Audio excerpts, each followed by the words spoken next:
con ustedes. Y lo primero que quiero hacer es dar un saludo muy fuerte, muy cariñoso, muy apasionado a las mujeres oaxaqueñas.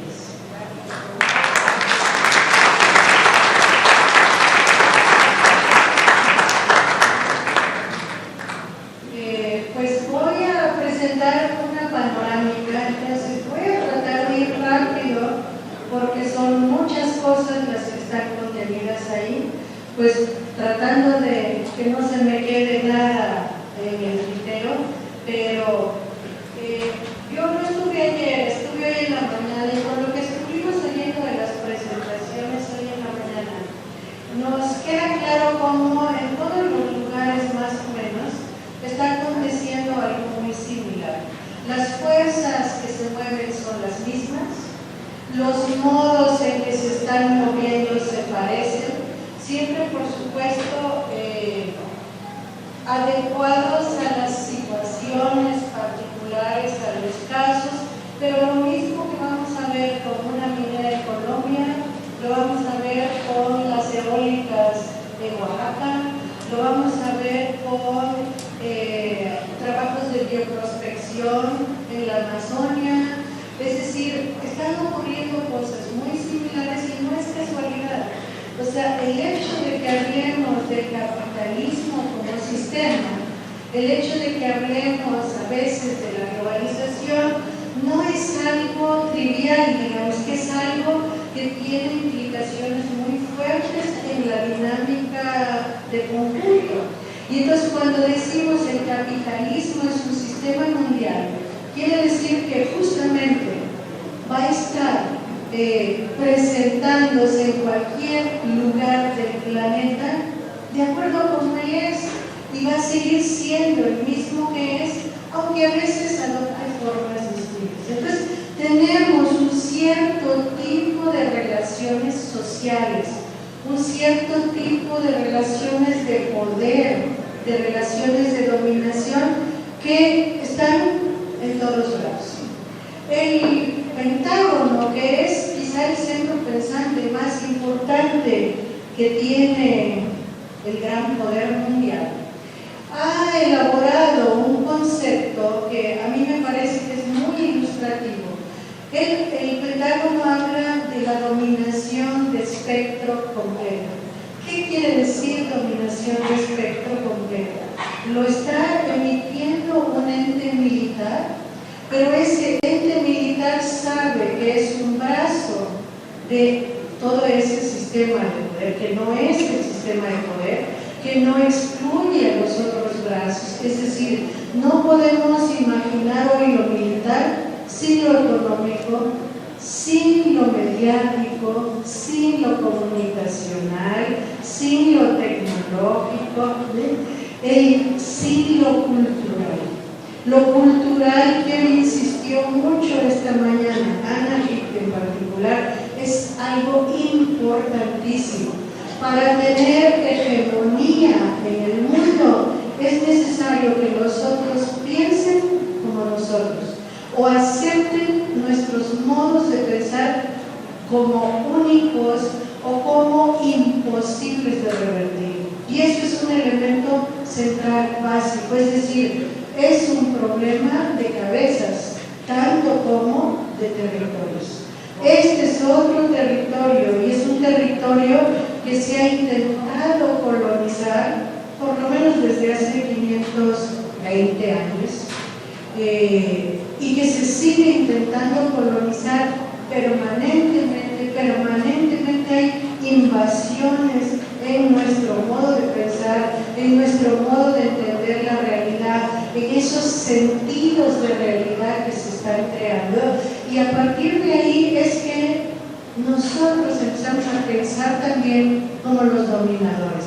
Es decir, es lógico que haya explotación de una mina, porque si no, ¿qué vamos a hacer? ¿Por qué se va a quedar el mineral debajo de la tierra? No, eso no tiene sentido, porque el sentido es siempre económico, el sentido es siempre buscarle valor a veces a lo que no tiene valor, ¿no? Darle valor.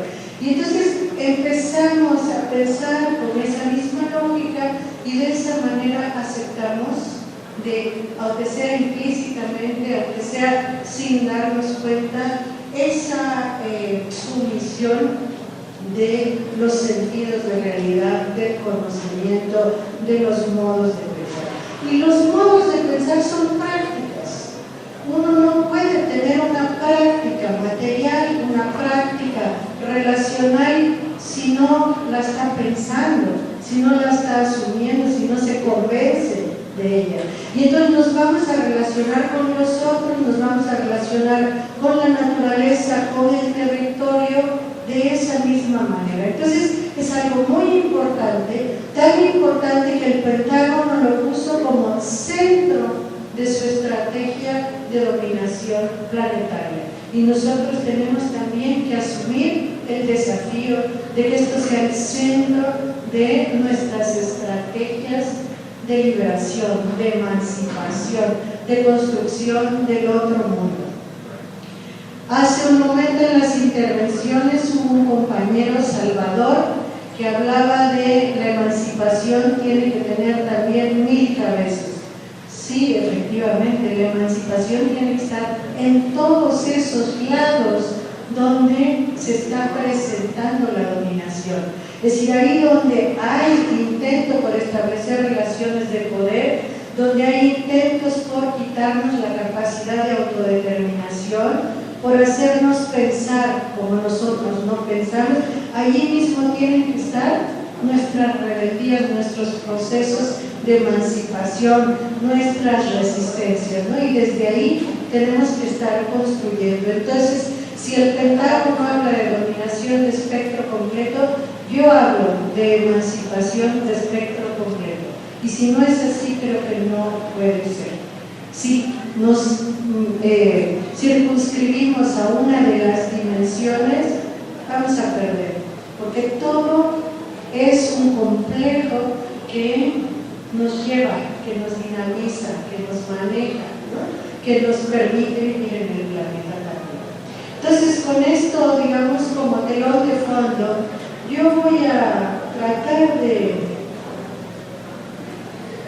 mostrar un poco lo que yo veo en el continente. No voy a hablar de un caso en particular, voy a hablar de cuáles son estas dimensiones continentales que nos hacen ser parte de un mismo proceso y que simultáneamente nos van a estar como dando tónicas diferentes en cada lugar, pero también muchos elementos de coordinación, ¿no? Muchos elementos similares que nos tienen que hacer pensar también quizá en movimientos compartidos. Me voy a tratar incluso de referir a los casos que se vieron esta mañana con algunos puntitos, con algunos detalles.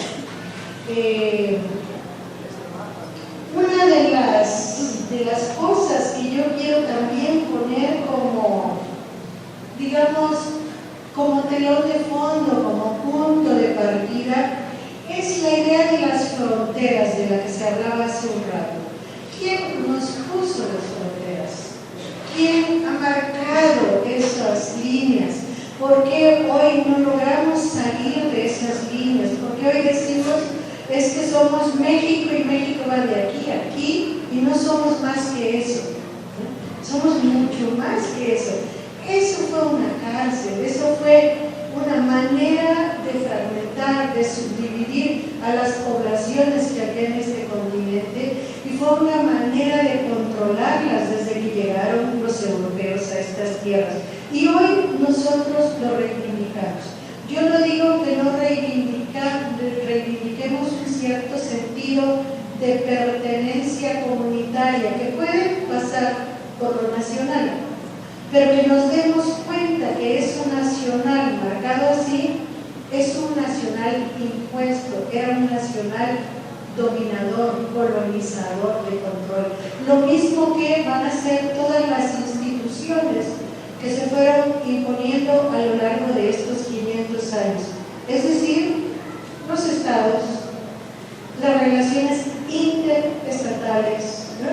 La idea de paternalismo, de nosotros no podemos decidir por nosotros mismos, tenemos que pasar a través de otro que va a sancionar lo que decidimos. Y entonces esto de no podemos prescindir del diálogo con el Estado, con los gobiernos, con ciertas instituciones, incluso instituciones supranacionales como Banco Mundial, etcétera, porque si no, ¿qué va a pasar? Pues va a pasar que vamos a poder hacer lo que queremos hacer, creo yo.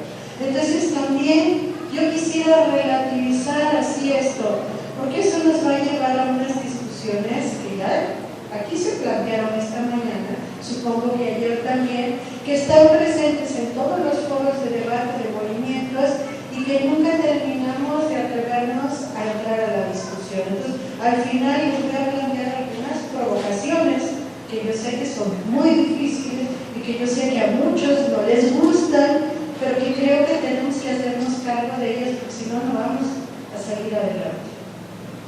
Primera cosa, ¿qué es América Latina? América Latina es un territorio riquísimo, maravilloso, donde hay una gran cantidad de culturas, de fuerza cultural muy rica, ¿no? De conocimiento, de sabiduría de nuestros pueblos, pero también es un lugar lleno de cositas que hoy en día son muy interesantes para la reproducción del capitalismo. Y esas cositas, entre esas cositas, yo voy a identificar 4 que me parecen fundamentales y que las estoy marcando aquí como para que nos demos cuenta que a veces lo que está ocurriendo en un territorio tiene una explicación más profunda y de repente de ámbito más amplio que lo que logramos ver desde nuestra localidad. El hecho de que haya, por ejemplo, petróleo en esta región invitaría a que empresas o, es decir, los grandes poderes del mundo quieran entrar aquí, instalarse aquí. ¿Pueden? ¿No pueden? ¿Cómo entran? ¿Qué modos utilizan? A veces es un modo directo. Entramos al lugar, ¿no? Entramos donde está el yacimiento de oro y perforamos y matamos a los que estén alrededor si se oponen, pero entramos directo. A veces las cosas se hacen de otra manera. Se pueden hacer rodeando el lugar, ¿no? Impidiéndole que otros lo saquen por lo menos y guardándolo como reserva. Se pueden hacer a través de convenios, tratados, de cambio de normativas. O sea, hay muchas maneras de acercarse a los recursos. A lo que se llama recursos por el capitalismo, que nosotros siempre hemos llamado de otra manera. Para nosotros es parte de la naturaleza, parte de nuestros otros convivientes, ¿no? Y entonces lo consideramos de otro modo. Petróleo, agua, eso está, miren acá, lo que hablaba la compañera de Uruguay, acá está el yacimiento subterráneo de agua más grande del continente. El tercero más grande del mundo, hasta donde están reconocidos. Es un dato que nos puede permitir leer la historia de esa parte de América de una manera particular. Hay muchos otros elementos que nos que estamos obligados a considerar para darnos cuenta cuál es la importancia estratégica de esta región. Pero uno muy importante es el acuífero guaraní, ¿no? Y lo mismo va a pasar con el petróleo venezolano. Les quiero decir que estos mapas, en cierto sentido, están retrasados porque esto es los recursos reconocidos oficialmente. Pero de acuerdo con investigaciones muy importantes que han hecho investigadores particularmente colombianos, los yacimientos de petróleo de esta región bajan acá. Es toda esta parte llena de petróleo, al punto que ellos estiman que lo que hay en América es más incluso que lo que hay en Medio Oriente.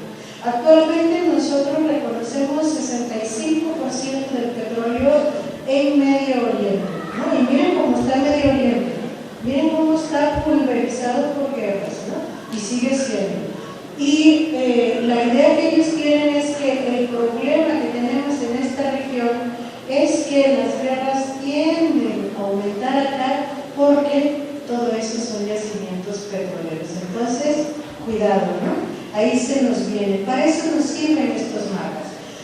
solamente para ver lo que hay, sino para ver qué es lo que va a pasar. O sea, yo acá les digo, esto es lo que está reconocido, y luego vamos a ver qué está pasando con las políticas del poder para instalarse ahí, pero también tenemos que pensar qué es lo que va a pasar después, qué es lo que se nos viene en nuestros territorios, cuáles son los desafíos que vamos a enfrentar. Entonces, váyanse fijando en los mapas, porque los voy a ir cambiando, la información que voy a ir presentando es cada vez distinta. A esto que son metales, ¿no? Minerales tanto orgánicos como inorgánicos, los principales lugares, por supuesto, no están todos, ¿no? Pero los principales lugares, agua, a esto le tenemos que agregar. ¿Sí? ¿Se agregó? Ya. Biodiversidad, ahí les cambié el color porque si no, no se ve. Esperen porque acá la tecnología me está haciendo trampas.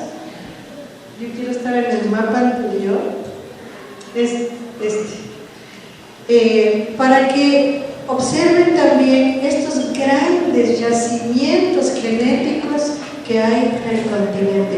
Un yacimiento genético hoy en día es de vital importancia para la reproducción capitalista, para la reproducción del poder en el mundo, para mantener la vanguardia, la hegemonía en el futuro, es base de la industria en muchos campos.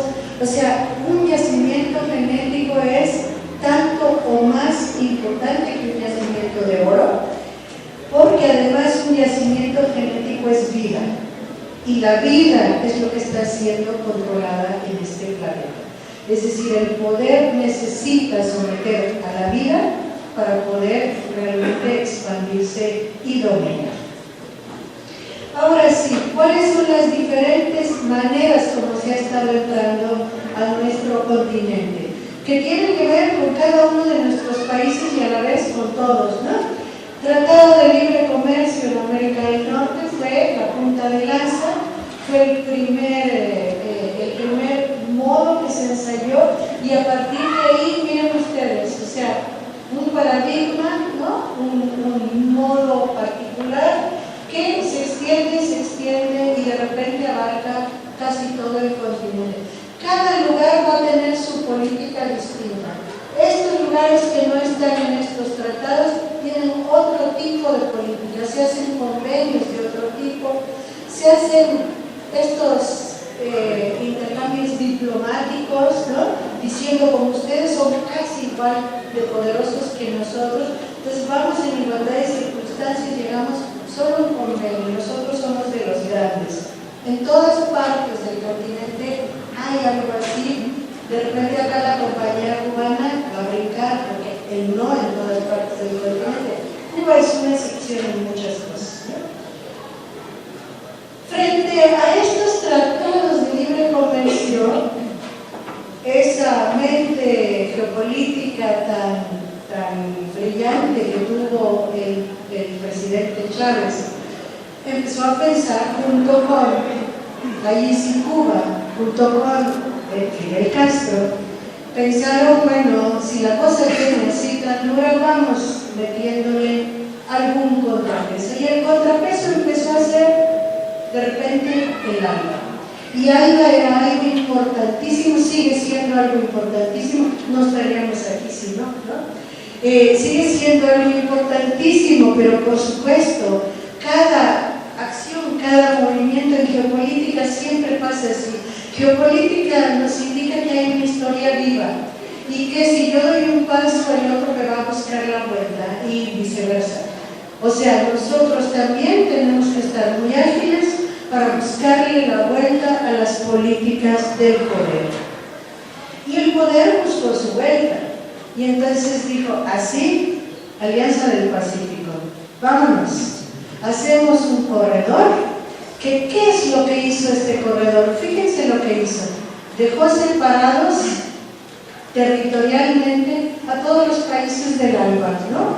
Cortó algunos, ahí eliminó Honduras, y logró meter una cuña en todo lo que se estaba organizando en ese nivel.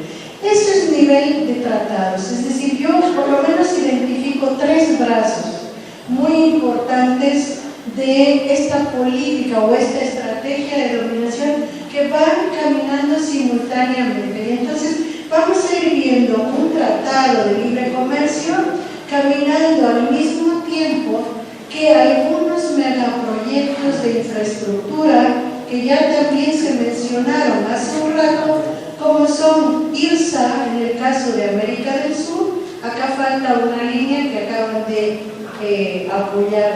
aprobar hace poco en UNASUR. Ya UNASUR tomó el IRSA para sí mismo, o sea, y aquí yo quiero marcar, por ejemplo, un punto de reflexión que es un desafío también para nosotros muy importante, y es que UNASUR, todos nosotros la estamos viendo como un espacio alternativo, como un espacio de contrapeso, ¿no? En cierto sentido. Y es un espacio de contrapeso que no está exento de contradicciones y que nos va a plantear el problema de que de repente tiene un modo de entender la defensa de los recursos continentales que es un modo que se incorpora a la dinámica que ya venía funcionando antes de que UNASUR lo tome. Y entonces UNASUR dice, el IRSA sí va. Cuando nosotros decíamos, el IRSA es un megaproyecto de reordenamiento del territorio que está pasando sus rutas por todos los lugares donde hay recursos estratégicos para extraer esos recursos. Es un megaproyecto de saqueo de nuestros territorios. Atraviesa, fíjense, toda la Amazonia, la parte, y además del daño ecológico que genera ahí, pues digamos que ¿por qué tendría que cruzar ahí? Para comunicar a una comunidad pequeñita que hay en un lugar con otra pequeñita que hay en otro, no, para sacar todo lo que hay en ese lugar, que hay riquezas valiosísimas. Y así tienen, ¿por qué se hace esta línea, ¿no? de IRSA? Pues es una línea que comunica justamente todo el sur del continente y que es una línea estratégica porque parte del centro de la Amazonía hacia esa salida por el Río de la Plata que mencionaba la compañera uruguaya, donde aparte de todo van recogiendo la soya transgénica que se está plantando en toda esta región. Entonces, no es solamente una vía de comunicación, tiene que ver con ese plan Monsanto de extenderse sobre gran parte de nuestros territorios con su propio producto. Entonces, transgénicos, tratados de libre comercio, tratados de seguridad, vías de comunicación, van armando un entramado en el que empezamos a pensar esto de la dominación de espectro completo, o sea, están abarcando muchas áreas. Todos estos más o menos son proyectos que, digamos, el sujeto que los impulsa es siempre el Estado, no son relaciones interestatales, son acuerdos interestatales. El gobierno de Colombia con el gobierno de Estados Unidos hacen un acuerdo de libre comercio, etc. Con IRSA sucede algo parecido, eran los gobiernos, ahora es UNASUR, que es una instancia donde se reúnen estos gobiernos. Pero fíjense que al lado de el IRSA vienen todas estas empresas. Estas empresas son poquititas las que pongo ahí, son todos los proyectos de las grandes transnacionales que tienen que ver con extracción de recursos al territorio, o sea, recursos estratégicos. El que hace la política es el gobierno, el que hace el saqueo es la empresa. Y estas empresas siguen la ruta de IRSA cabalmente, o sea, ahí por donde va pasando IRSA es donde se están instalando estas empresas. Ahí donde se han instalado estas empresas necesitan que pase IRSA. Y entonces carretera en el istmo de Tehuantepec, por ejemplo, ¿para qué? Justo donde están las eólicas, justo donde hay minas de uranio, de oro, justo ese punto. Un acercamiento geopolítico y no nos quedemos con la visión de que estamos siendo avasallados, es que en nuestro continente no para la gente de moverse, no para la gente de protestar, de organizarse, de proponer cosas, de pensar en alternativas, de pensar en el otro mundo posible. Y también aquí, como en los otros casos, pongo algunos movimientos, no todos, muy distintos entre sí incluso. O sea, hay movimientos de diferente carácter, incluso pongo, miren ustedes, Bolivia completo, como recogiendo esta idea de que también estos procesos de toma de gobierno que hemos tenido en el continente forman parte de una resistencia que tenemos que discutir si sí, si no, si hasta dónde, qué límites tiene cada cosa, igual que tenemos que discutir qué límites tiene cada uno de estos movimientos y de qué manera estos movimientos que se levantan de repente en la lucha contra el agua y 3 años después ya no los vemos. ¿Será que terminaron? ¿Será que están ahí? ¿Será que ya no sirven? ¿O de qué manera se están reciclando por otros lados, rearticulando? Pero hay movimientos de todos tipos. Creo que aquí lo que más intenté recoger es la diversidad, esa emancipación con 1000 cabezas, esa emancipación de espectro completo.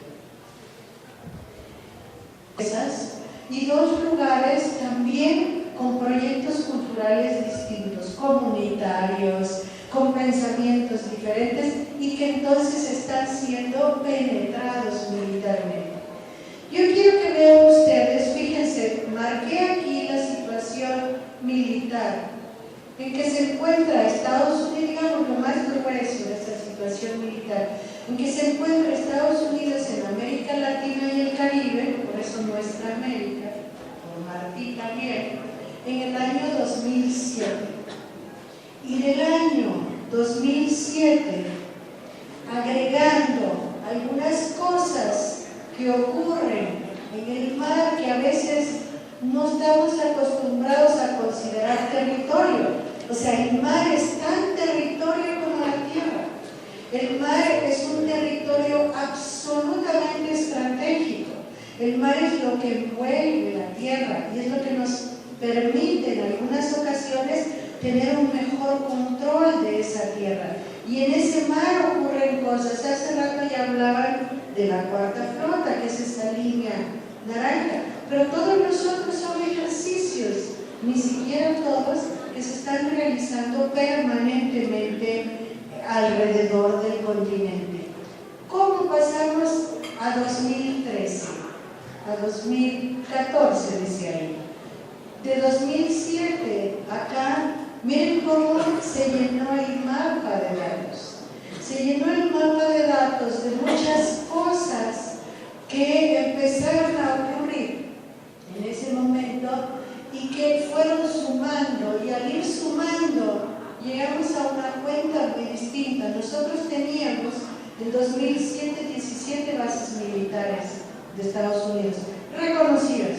Aparte hay los helipuertos de la DEA, los aeropuertos de avioneta, o sea, muchas otras cosas. Pero digamos bases militares así en forma y reconocidas, teníamos 17, hoy tenemos 39 en tierra y 46 en mar, barcos artillados con permiso de circular aguas nacionales de Costa Rica. ¿Qué es Costa Rica? Costa Rica es el norte de Venezuela. Costa Rica es la entrada a la zona petrolera de Venezuela, ¿no? Además de que es el control del Canal de Panamá, que el Canal de Panamá implica muchísimas cosas en términos de comunicación, de entrada y salida de mercancías de un lado para otro, pero también de armamento, de tropa, de fuerza. Y en esta zona hay permiso de tener 46 bases militares instaladas en el mar. Hay aquí una serie de mecanismos distintos. Otra vez aquí pasamos a lo distinto. O sea, la variedad de instrumentos es algo muy importante.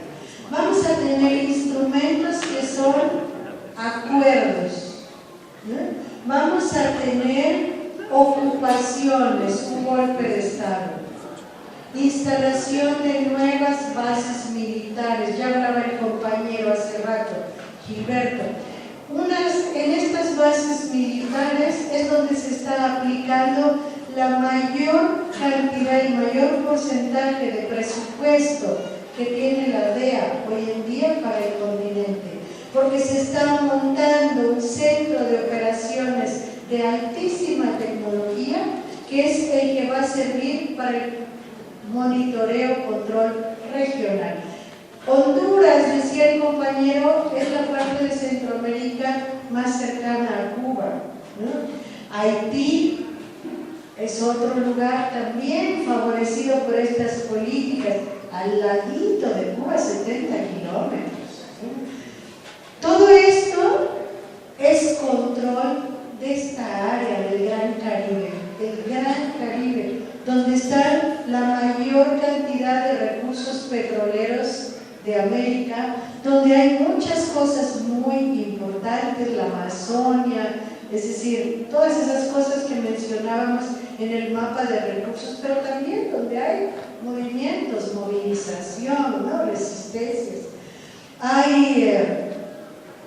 Hay muchas cosas que de repente parecen como diferentes a lo que estamos diciendo, ¿no? Bases militares, un plan Colombia, un acuerdo con Panamá, golpes de Estado fallidos, golpes de Estado logrados. Pero hay, por ejemplo, un ataque a sucumbíos, que fue una cosa muy importante, ya lo mencionaban hace rato. A mí me parece que la parte estratégica más importante del ataque a sucumbíos fue justamente encontrar ahí a los mexicanos, matarlos o no matarlos, encontrarlos ahí y decir es que hay una conexión terrorista entre, por supuesto, Ecuador, las FARC en Colombia y México, y en México particularmente en la UNAM. Se dijo en ese momento que la Universidad Nacional Autónoma de México, la universidad pública, una de las dos más importantes del continente, era donde estaba la Oficina de Relaciones Internacionales de las FARC. Y entonces el ataque que se le estaba dando a la UNAM por otras vías se reforzó con eso, pero además se dijo, necesitamos un plan Colombia en México. Y ahí está la iniciativa Mérida, ¿no? Y así se justificó, digamos, parte de esta política. A mí me parece importantísimo también este otro movimiento. Cuando ustedes se acuerdan que el avance no solo de ALBA, sino de Petrocaribe, a partir de la gestión del presidente Chávez, iba pero como un caballo, ¿no? de galope, o sea, rapidísimo incorporando, porque claro, ¿quién no iba a aceptar incorporarse a un tratado en el que se le da todo y se le permite pagar como puede y en las mejores condiciones, y se le da petróleo para que incluso se aumente la soberanía de estos pobres países chiquitos, que es difícil tener soberanía, digamos, material en estas circunstancias territoriales? Bueno, esto estaba fantástico. La última reunión que hubo de Petrocaribe era una bomba geopolítica, ¿no, compañero? Y esa bomba geopolítica, al poco tiempo que se había realizado esa reunión, Hillary Clinton hace un recorrido por toda esta región y amarra la iniciativa de seguridad del Caribe. Y la iniciativa de seguridad del Caribe era: no se van hacia el lado Petrocaribe, se quedan donde estaban. Y entonces modifica, digamos, la correlación de fuerzas en esa región. O sea, hay muchos datos que si los vemos aislados no nos van a decir gran cosa. O sea, más allá de que podemos quejarnos de que el terremoto en Haití se usó para instalar ahí el cuartel del Comando Sur, ¿no? Para modificar todas las relaciones en ese país, para reactivar Guantánamo una vez más, como en 2001, ¿no? Entonces fue, sí, una jugada muy importante el aprovechamiento del terremoto, pero el terremoto solito, digamos, esa instalación del Comando Sur ahí, solita, nos dice poquito. Si la leemos junto con todo lo demás, miren, todo lo que está pasando al mismo tiempo, ya es otra cosa, ya es otra lectura la que hacemos. O sea, es otro abarcamiento de la región que tenemos que tener en cuenta, porque no importa dónde estemos parados, podemos estar aquí, pero todo esto está alrededor o sobre nosotros, ¿no? Y entonces lo tenemos que tomar en cuenta para pensar cómo tenemos que dar nuestras luchas, nuestras batallas, cómo resistir a esta ofensiva. Esto es el Gran Caribe, es la zona más importante, es la zona prioritaria para la hegemonía de Estados Unidos en el continente, por el tipo de recursos que tiene, por las relaciones políticas que implica, porque ahí está Cuba, ¿no? Todavía está Cuba, digamos, y eso es un dato también muy importante a tener en cuenta. Mucho más importante eso quizá que lo que ocurre en el sur. Entonces, primero empezaron a avanzar allá, y una vez que empezaron a asegurar esa región que era la que estaba en riesgo por las políticas estas que vimos principalmente impulsadas por Venezuela o Venezuela-Cuba en el caso de Alba, una vez que empezaron a sentir que controlaban, empezaron a moverse también por acá. Uno de los elementos más importantes a tener en cuenta en estas políticas de dominación de espectro completo es la simultaneidad. Si no, fíjense ustedes, por ejemplo, lo que se hizo en México ahora con las reformas. O sea, nos pegaban con la reforma educativa y mientras reaccionábamos, nos organizábamos, ya nos metieron la fiscal, ya nos metieron la otra, o sea, y de repente nos encontramos con que en lo que reaccionamos tenemos otro país, ya no es el México que conocíamos, ¿no? Nos dieron por todos lados, o nos pegan tan fuerte en cada lado, que ese es el otro elemento, sobredimensionar las fuerzas. Entonces, ¿por qué necesitan 46 barcos artillados, 46 bases militares itinerantes en un mar tan chiquito? Porque de esta manera avasallan incluso antes de usarlos. O sea, cuando uno ve esos 46 barcos parados ahí, dice, bueno, pues mejor ni le intento, ¿no? O sea, mi lanchita no puede ir a competir con esto.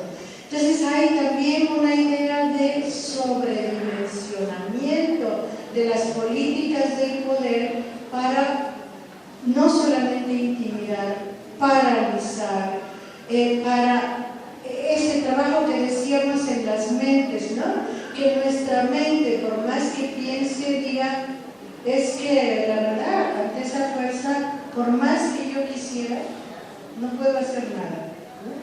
Y entonces eso forma parte del asunto. Pero también forma parte del asunto la idea de que en casos necesarios sí los ponemos en práctica. O sea, sepan los venezolanos, ¿no? Sepan que sí se atreven más allá, y si no está el pueblo organizado defendiendo su proceso, en el momento en que el gobierno se quede solo, en ese momento los 46 barcos se instalan en Maracaibo y de ahí en adelante, ¿no? O sea, está ahí esa fuerza sobredimensionada. ¿Cómo entraron ahora? ¿Cómo está entrando Israel en Palestina? Pues es una cosa increíble la cantidad de bombas que han tirado para matar niños. ¿Por qué tenían que tirar tantas bombas? Con 2, 3 hubiera tenido quizá un efecto en términos de mostrar la fuerza similar. No, no es la fuercita, es la fuerza en grande la que se tiene que poner ahí, ¿no?, en evidencia. Entonces, este es otro elemento que uno, cuando está pensando que no quiere eso, que no quiere esas guerras, que quiere detener esas masacres, tiene que pensar cómo vamos a hacer para luchar en condiciones de una fuerza sobredimensionada. ¿Cómo la vamos a detener? Porque esa ahí está. No podemos suponer que no está. Entonces, supongamos que un día no están en sus barcos, ese día peleamos. No, tenemos que pelear cuando están. Tenemos que ir al máximo desafío para tener condiciones de avanzar, ¿no? Y bueno, esa es la misma idea con la que ellos trabajan. Yo no sé, ahí de repente la gente en cada lugar tiene sus matices, por supuesto, porque en Uruguay se hace esto, pero de repente hay unas políticas que son como el contrasentido de esto, pero de llamar a los SEALs, que son la fuerza de tierra, mar y espacio, y aire, tierra, mar y aire, para que entrene a nuestras fuerzas armadas, a mí me parece que tiene una carga. Y esa carga hay que considerarla, ¿no? Lo que pasa en Perú hoy en día, el compañero que nos hablaba de Perú, la verdad que Perú es un caso interesantísimo y al mismo tiempo bien preocupante. Fíjense, él nos decía, yo sostengo, es decir, y él lo decía también, yo sostengo que hoy gran parte de la fuerza que se tenía que poner en bases militares ya se puso. Ahí ya está. Ya no se van a echar atrás. Alguien preguntaba cómo echar atrás. Se han echado atrás 2 bases militares en el continente. Una fue Alcántara, en Brasil, aquí, que no se logró terminar de poner cuando hubo una movilización continental tan grande, coincidió con el cambio de gobierno, cuando llegó Lula, con muchas cosas. Se logró detener, solo detener, no está cancelado, ¿no? Pero se logró detener. Era una base importantísima porque les daba toda el área del Atlántico, ¿no? Otra fue Manta. Manta en Ecuador, importantísima, era la base más importante de la estrategia que se estaba teniendo en la zona amazónica. Esa se logra también por circunstancias entre las cuales confluyó la llegada de Correa, pero una movilización internacional al punto que hasta los japoneses vinieron a estar presentes en una movilización ahí para cancelar Manta, ¿no? Y se canceló. Pero aparte de eso,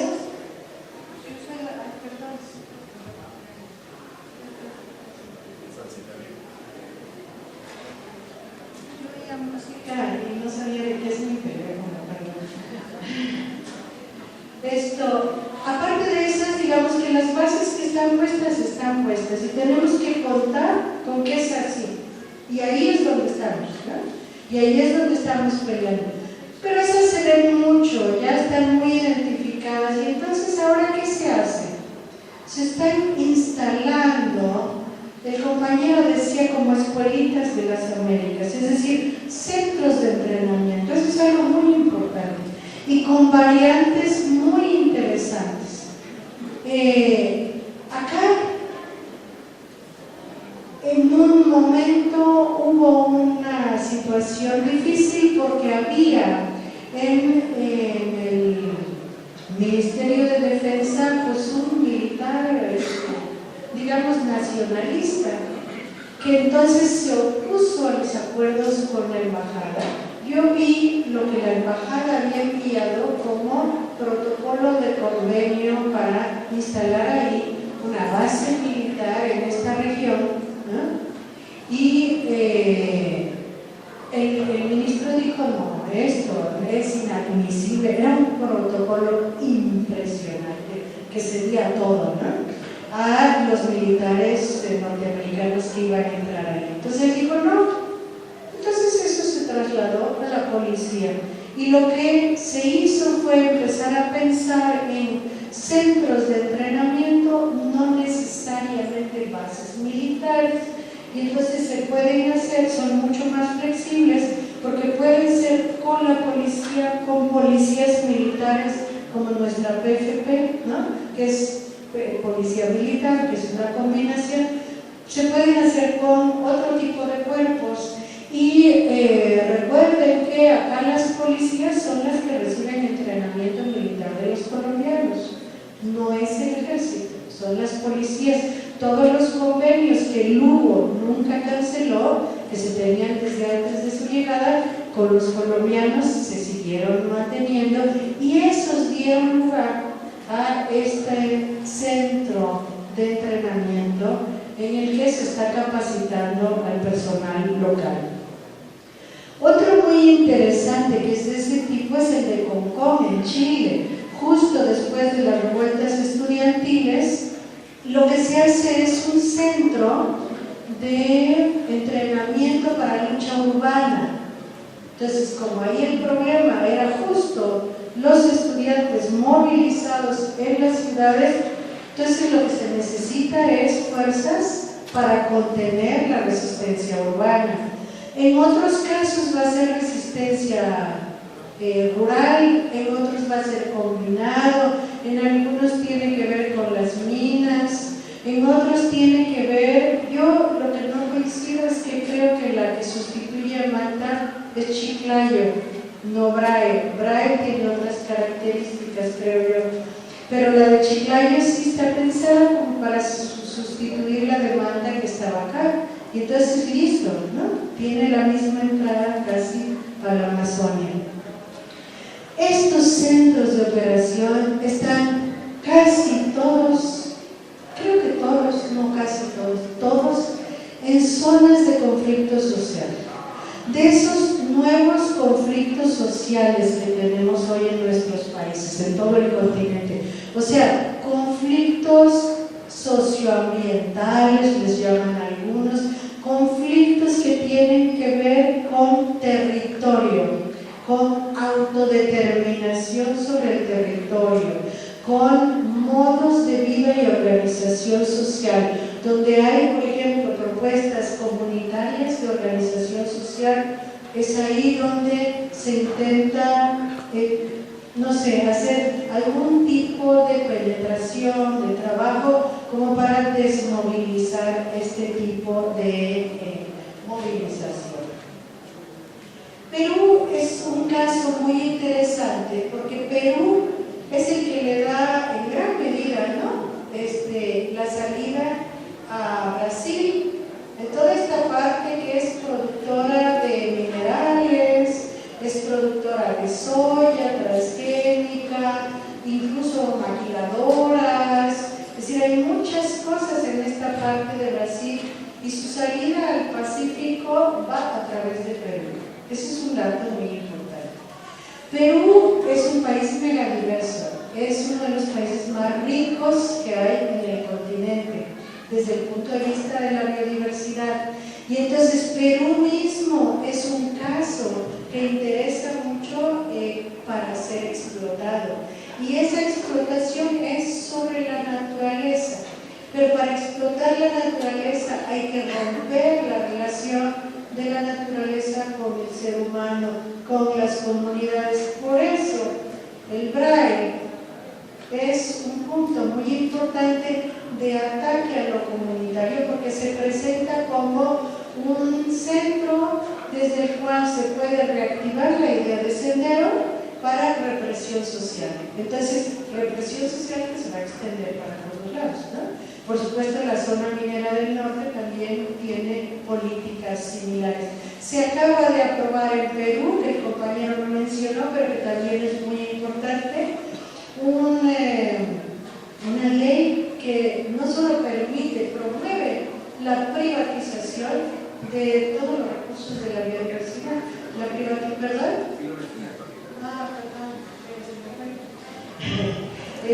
Privatización de la naturaleza, es decir, hoy Perú está llamando, por favor, capitales, vengan a invertir en nuestras selvas, vengan a invertir en nuestra Amazonia.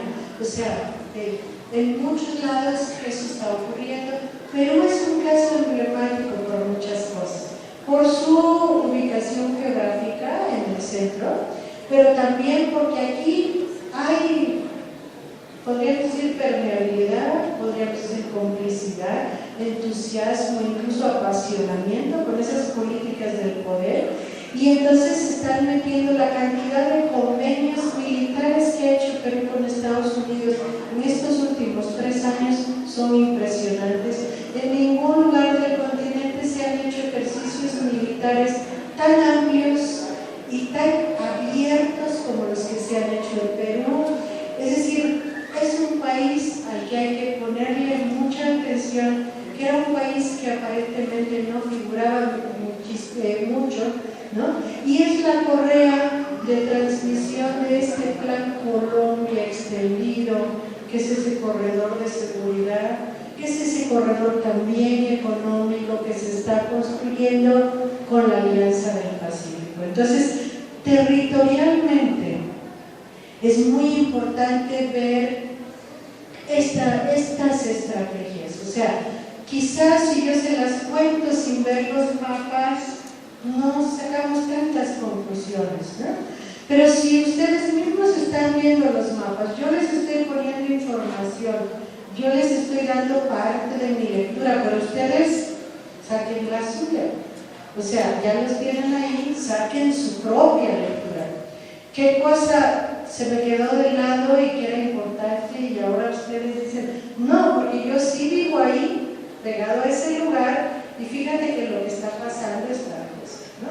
O sea, este mapa grande que nos habla del continente es un mapa a la vez chiquito y local. Entonces, cada quien tome su pedazo, llénelo de cosas, de lo que ocurre, de qué problemáticas hay en cada lugar, y volvámoslo a hacer grande. Y ahí vemos la verdadera dimensión del problema, la complejidad que tiene ese problema. Lo único que está clarísimo en todo esto es que a pesar de que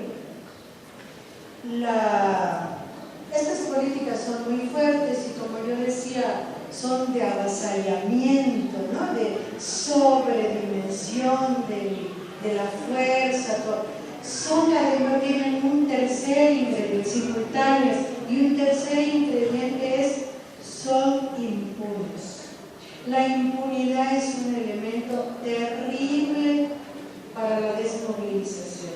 Si sabemos que hagamos lo que hagamos y pase lo que pase, no tenemos cómo resolver, pues entonces, ¿para qué hacemos, no?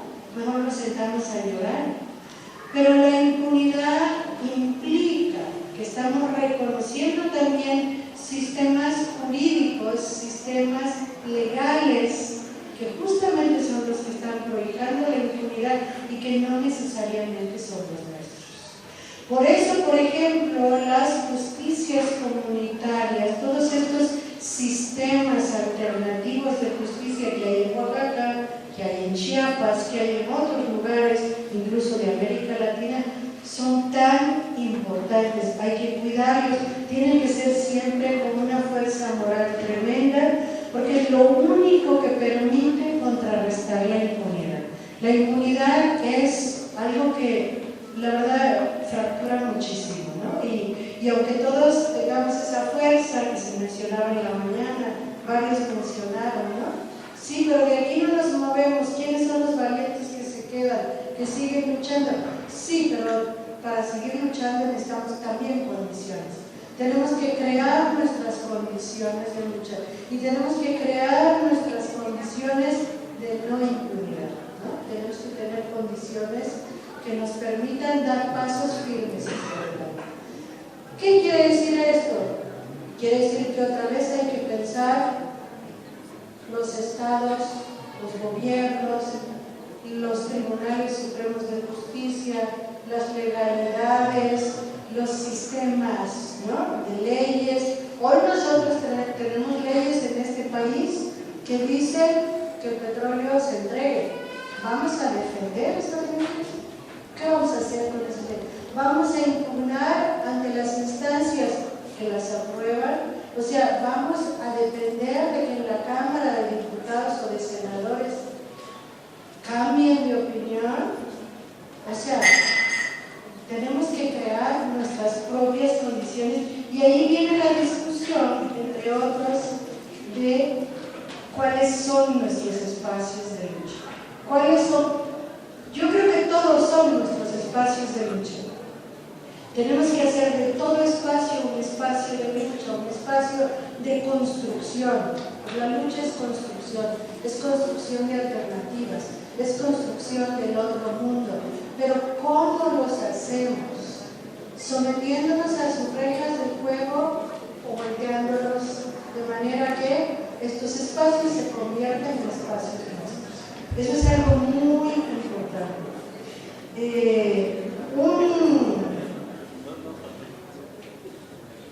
Un dato más es que ya se mencionaba también lo de la paramilitarización. Aquí tenemos que saber que no es que se paramilitarizó en ciertas circunstancias. La paramilitarización, la privatización de la guerra, también implica que el Estado deja de ser lo que estaba haciendo, que es otro tipo de Estado, que la guerra corre por otras rutas, que además tiene condiciones de impunidad, justamente, en las cuales no tenemos cómo contrarrestarla, porque no tenemos dónde denunciarla. ¿Cómo denunciamos a un grupo de mercenarios que vino e hizo una masacre? ¿Quiénes son esos mercenarios? ¿Qué figura jurídica tienen? ¿Cuál es la instancia legal donde los podemos llevar? O sea, es una manera de encubrir la guerra, es una manera de colaboración entre el Estado y el capital privado, que no es solo en el terreno de lo económico, que también está en el terreno de la seguridad. La seguridad se está convirtiendo en un enorme negocio en estos tiempos, y entonces dentro de las grandes transnacionales y su cifra de negocios, de ganancias, están también las transnacionales de la seguridad, los Blackwater que ofrecen mercenarios o entrenamiento, todas estas empresas que incluso son contratadas para capacitar a las Fuerzas Armadas de Estados Unidos, imagínense qué nivel tienen, y que están por todos lados haciendo negocios. Entonces van y se ofrecen a todos los gobiernos para hacer sus negocios y para meter sus mercenarios. No es algo que va a parar, no es circunstancial. Es decir, que el mundo esté en guerra hoy por todos lados no es una circunstancia, no es una coyuntura, es una tendencia. Es decir, el mundo ya no puede funcionar, el mundo del poder ya no puede funcionar sin guerras. Y hoy hay una novedad en ese terreno. Hoy no se hace una guerra y otra guerra. Hoy se crean situaciones de guerra. Se crean situaciones de guerra en todos lados, y una situación de guerra no tiene principio, sí tiene, pero no tiene fin. Es situación de guerra. No se declara como una guerra, pero piensen en Siria, piensen, Irak empezó como una guerra y hoy es una situación de guerra. Afganistán, todos los lugares que quieren ir sumando. Y políticas como la que se ha echado a andar hoy en Venezuela se parecen a esta idea de crear situaciones de guerra. Guerra en todos los terrenos, guerra de espectro completo. Entonces, guerra cultural, guerra mediática, guerra comunicacional, guerra económica, guerra de desabasto, situaciones de guerra, ¿no? Situaciones de guerra. Y si hay una situación de guerra, tenemos que aprender a vivir en ella, tenemos que aprender a construir en ella, ¿no? A construir a partir de ahí nuestra emancipación de espectro completo. Y eso nos obliga a entrarle de frente a todos los debates. O sea, no podemos seguirle sacando la vuelta a algunas cosas. Voy a señalar algunas que para mí son muy preocupantes, son parte incluso a veces de lo que fragiliza nuestras fortalezas, de lo que nos va fragmentando, carcomiendo, lo que nos crea desconfianza entre nosotros. La desconfianza es algo que el poder siembra. No podemos dejar que eso se quede dentro de nosotros. Una de ellas, el extractivismo. Creo que dentro de lo que podría ser las corrientes transformadoras que hay en nuestro continente y en todos lados, esto es planetario. Hay concepciones distintas de qué cosa es la transformación. Hay concepciones distintas de qué cosa es ese nuevo mundo que queremos crear. Y qué cosa es esto que tenemos que abandonar, hasta dónde lo abandonamos, dónde no, dónde sí. Es decir, no todos estamos tan convencidos, aunque a veces lo digamos todos, pero no todos estamos profundamente convencidos de que el capitalismo es un sistema que ya no tiene condiciones de perdurar. Hasta ahora el capitalismo ha sido tan fuerte que cada vez que se le presenta un problema lo resuelve y hasta mejor, salta a un nivel mejor, va más allá, inventa más cosas. Hoy el capitalismo ya no tiene esas condiciones porque su manera de ir adelante es matando la vida, negando la vida. Y al negar la vida va cerrando las posibilidades. Es un proceso largo, ¿no? Una especie se extingue en tiempo largo.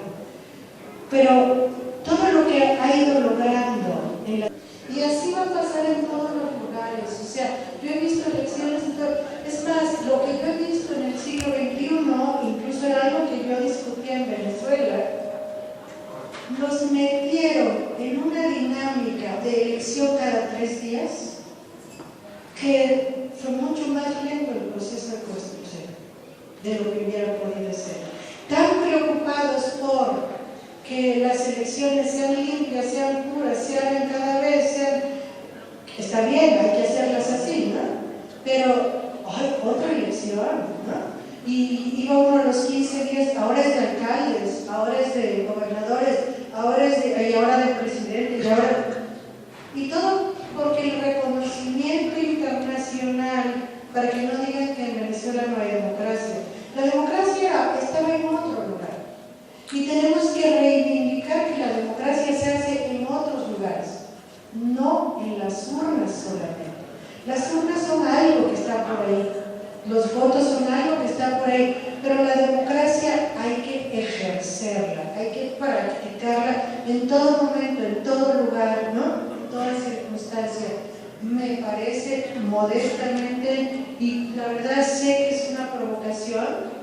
Sé que aquí muchos han estado peleando mucho por los procesos electorales, otros están totalmente en contra y no quieren ni hablar con los que entran en las elecciones. Tampoco creo, o sea, también creo que es una realidad nacional, que somos así, o sea, son diferentes chips los que tenemos y tenemos que dialogar para que un poco con todo eso sepamos pensar mejor, de manera más inteligente, uniendo esfuerzos, ¿no? Uniendo saberes, uniendo posibilidades colectivas. Y termino diciendo que Oaxaca en el 2006 fue un ejemplo no nacional, un ejemplo, digamos que mundial. Las luchas hoy siempre son ejemplos mundiales. Me encantaría volver a ver la comuna de Oaxaca. Me encantaría volver a ver esa Oaxaca.